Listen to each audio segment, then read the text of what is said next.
My fellow Jamaicans at home and in the diaspora, greetings. Today, millions of people around the world are celebrating Christmas with families and friends.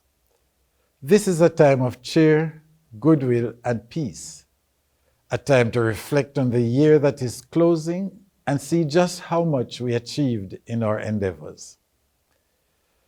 During World War I, on Christmas Eve 1914, Belgian, French, and German soldiers fighting in Europe put down their guns and bayonets and joined in celebrating Christmas by singing carols, playing soccer, and other games peacefully on Christmas Day. Unfortunately, the next day, they resumed fighting. However, this gesture was symbolic of the human desire for peace, no matter how fleeting. Sometimes the peace that we want in our hearts, our homes, and our nation eludes us.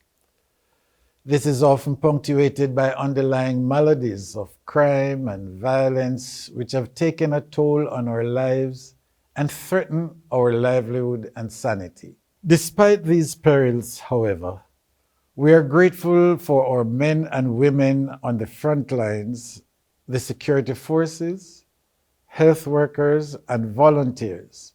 These are persons who, along with our leaders in government and the private sector, are helping to restore our faith in humanity. When you give with your hearts, you show that you care, and we cannot thank you enough. Again, I encourage everyone to continue observing the established health protocols as you bring cheer to those who are struggling with grief, sickness, and hunger. I still believe in the goodness of Jamaicans, and I encourage everyone to continue believing in yourselves and our country. I remember as a young school principal, each morning my students would assemble to start their day. At the end of this assembly, they would say in unison, and I quote, "This is our school. Let the rooms be full of contentment. Let love abide here. Love of one another, love of mankind, love of life itself, and love of God.